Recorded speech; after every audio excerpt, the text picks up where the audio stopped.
mission ne se limite pas à identifier des talents et à vous les dévoiler, mais aussi à partager avec vous leurs histoires, leur savoir-faire, leurs conseils pour pousser certains à se lancer, pour continuer à percer, pour se re-questionner, pour partager une vision ou tout simplement pour faire rêver. Ce partage de connaissances, vous le constatez aujourd'hui, concerne tous les domaines et il se poursuit ce matin avec le général Ingré, qui a commandé la brigade de renseignement de Haguenau de 2012 à 2014. Une présence d'autant plus cohérente en cette année 2020 puisqu'elle marque symboliquement, dans l'esprit des Haguenoviens, les 10 ans de présence des unités de renseignement sur notre territoire. Et c'est avec plaisir que le général Ingré revient à Haguenau aujourd'hui pour une conférence sur le thème du management et si vous vous inspiriez de l'armée. Je vais être très intéressé par ce que le général Ingré va nous dire parce que voilà, on a les mêmes challenges que vous peut-être, de recruter, de motiver, de développer des carrières, des talents. Mais ce que je sais dans ce contexte inédit, c'est qu'il est essentiel de donner du sens. Alors dans le cadre d'une collectivité, c'est peut-être plus facile qu'ailleurs. L'intérêt général, la mission portée par telle ou telle direction, par tel ou tel service, elle se définit par des métiers. Mais voilà, il faut se réinventer, il faut imaginer des plans de continuité, parce que les services publics ne peuvent pas du jour au lendemain s'arrêter. Il faut, c'est ma seule leçon, c'est qu'il faut rester agile, parce qu'on ne sait pas de quoi demain sera fait. Nous sommes probablement ici plusieurs à avoir en tête l'exemple d'un chef ou d'un supérieur qui nous a marqués et que nous avons particulièrement apprécié parce qu'une relation particulière s'était établie entre nous et lui, nous et elle. D'abord, en tant que responsable, le chef, évidemment, doit savoir exercer un leadership sur ses subordonnés. En tant que meneur d'hommes, entre guillemets, au sens commun du terme, il doit aller au contact des subordonnés. Il doit les écouter avec considération, il doit leur parler avec conviction, avec charisme si possible. Et puis en tant que gestionnaire, il lui revient bien sûr de tirer le meilleur parti d'une organisation.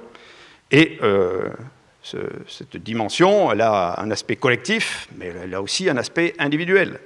La façon d'exercer un commandement, et c'est un peu mon fil rouge, détermine aussi et surtout la qualité des relations interpersonnelles.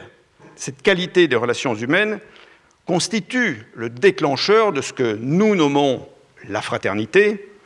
Il y a 4 conditions essentielles qui permettent de créer cette fraternité, cette force morale collective.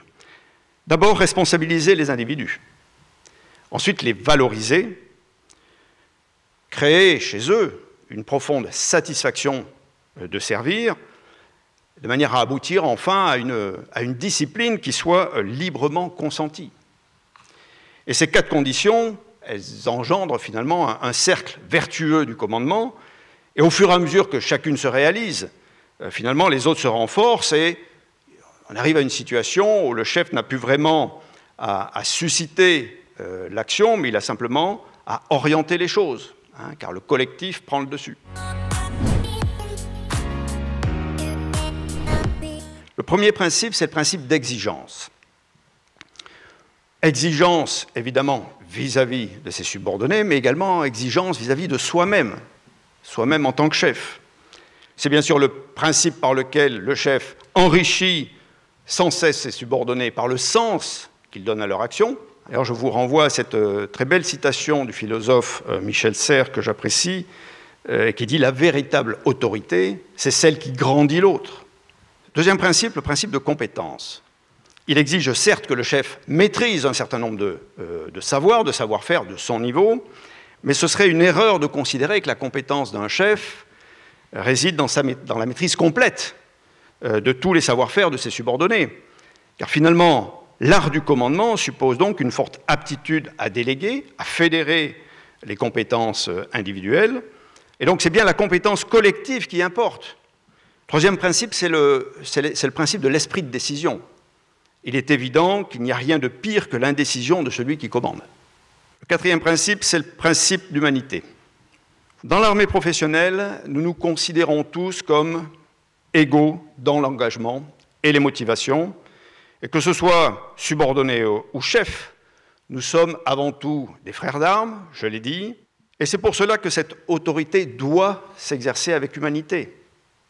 C'est bien à travers, finalement, l'intérêt qu'on lui manifeste, l'attention, je dirais même l'affection qu'on lui porte, et le respect qu'on lui marque, que tout subordonné mesure les signes tangibles d'un commandement empreint d'humanité.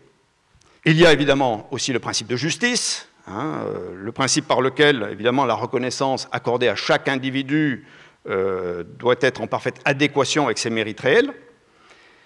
Et puis le principe de confiance, enfin, je l'ai déjà évoqué, car la confiance est sans aucun doute la forme la plus haute de la relation qui unit les chefs et les subordonnés.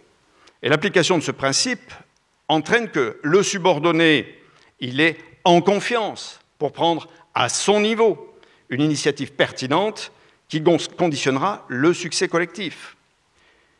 Voilà, et donc sur la base de ces principes, évidemment, nous formons nos jeunes chefs, nos futurs chefs, afin qu'ils aient parfaitement conscience que finalement, ce qu'il y a de plus beau à recevoir de leurs subordonnés, eh bien, c'est la confiance qu'ils liront dans leurs yeux.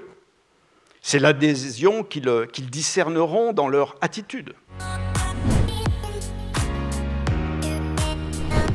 Dans toute relation humaine, il y a ce côté émotionnel et il faut savoir aussi jouer là-dessus, jouer intelligemment, c'est-à-dire avoir la confiance de ses collaborateurs et transmettre cette émotion dans un sens comme dans l'autre pour qu'il y ait cette relation de confiance et qu'on ait envie d'avoir, comme le général disait, cette petite anecdote où on va faire confiance à son responsable et vouloir le suivre coûte que coûte. Mais c'est des choses qui sont fréquentes dans l'armée.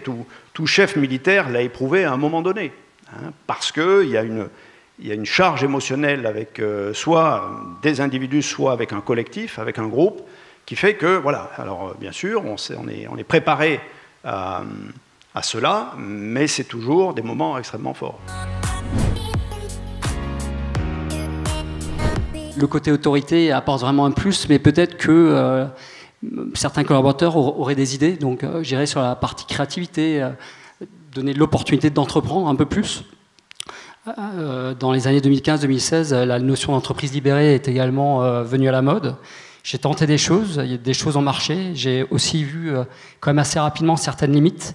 Et je crois vraiment à l'équilibre entre vraiment la notion de commandement, et là, il y a des fondamentaux, vous en avez mentionné 6 aujourd'hui. Et puis, ce côté, je rebondis sur la question d'avant, l'émotion, où je pense que le dirigeant, mais nos managers aussi, doivent être capables de s'adapter un petit peu à l'individu qu'ils ont en face, aux équipes qu'ils ont en face. Et il y a une formule qui résume ça superbement. C'est une formule qui a été prononcée par le général Lagarde, qui est un ancien chef d'état-major de l'armée de terre, et qui a dit « L'initiative au combat est la forme la plus élaborée de la discipline. » Donc, vous voyez, entre initiative et discipline, ça veut dire quoi? Ça veut dire que le subordonné discipliné a bien compris l'esprit de la mission de son chef. Et il sait bien que dans tel et tel contexte, c'est à lui de prendre l'initiative pour atteindre l'objectif que lui a fixé son chef. Il faut qu'il prenne l'initiative. S'il ne la prend pas, c'est un échec. Le chef ne peut pas lui dire d'agir. Il ne le sait pas, d'ailleurs, au moment où il doit le faire. Déjà, on arrive presque à la parité. Pour moi, c'est important. Il y a beaucoup de femmes chez Sebosi et je veux mettre encore plus de femmes au niveau de la direction. Je pense que voilà, la mentalité est différente. On arrive à faire passer beaucoup de choses. Voilà, une main de fer dans un gant de velours. Ça passe bien plus simplement. On l'a vu à la logistique, depuis qu'elle est co-gérée par une femme, les choses sont plus sympas. Les hommes sont plus sympas avec les femmes. Enfin voilà, c'est différent, mais cette parité est pour moi importante parce que c'est un équilibre. On a ouvert en fait l'accès à la hiérarchie militaire, c'est-à-dire au corps des officiers, au milieu des années 80 aux femmes. Voilà, moi, je suis d'une promotion de Saint-Cyr où il n'y avait pas de femmes dans ma promotion. Voilà. Et la promotion suivante, on a commencé à ouvrir aux femmes. Il était temps. Et des temps, bon, ben, c'est comme ça. Aujourd'hui, elles ont toute leur place. Encore faut-il qu'elles osent l'armée de terre. Je lance un appel. Hein, venez voir ce que fait l'armée de terre. Nous sommes très intéressés par des profils féminins. Je crois que Karine l'a dit, avec beaucoup de pertinence et de sensibilité. Les femmes apportent quelque chose que les hommes n'ont pas. Voilà, c'est clair. Il faut savoir aussi récompenser les personnes qui s'engagent différemment. Oui. Et qui s'engagent avec pour l'entreprise, tout simplement. Parce qu'à un moment, il faut aussi arrêter de dire oui, il y a tout le temps la récompense. Ben oui, à un moment, il faut récompenser ceux qui s'engagent et le montrer différemment. Alors le dire, ça peut être pécunier, ça peut être en plus. Le dire aussi, c'est important. On a trop l'habitude en France de dire ce qui ne va pas, mais je crois qu'il est important aussi de dire ce qui va et de le dire devant tout le monde. Autant dire ce qui ne va pas, c'est entre quatre yeux, autant de dire ce qui est bien et ce qui peut faire progresser les autres, c'est important de le dire devant la communauté. Un militaire, entre guillemets, ça ne s'engage pas pour la gamelle, comprenez ? On est là au service du collectif, on est là au service du pays, jusqu'au sacrifice suprême. Donc la matérialité de la rémunération, ça ne doit pas être le levier essentiel de la motivation. Mais il faut quand même vivre correctement d'un métier militaire très exigeant. Et donc il y a des compensations, il y a des exigences, ça se rémunère. Voilà, c'est un référentiel avec lequel on n'est pas étranger, et avec lequel aujourd'hui on met en place, enfin vis-à-vis duquel on met en place des dispositifs qui correspondent à notre culture, hein, donc qui sont quand même différents de l'entreprise, mais qui visent quand même à marquer une forme de récompense, une forme de compensation sur certains postes plus exigeants que d'autres. Et encore une fois, moi ce que je retiendrai vraiment, c'est cet équilibre entre commandement et management qui me paraît être vraiment fondamental.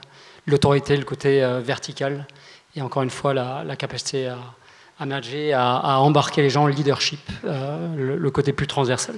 Je crois que c'est des sujets qui nous rassemblent tous, sur lesquels l'armée de terre a une pensée et qu'elle est prête et ravie de partager.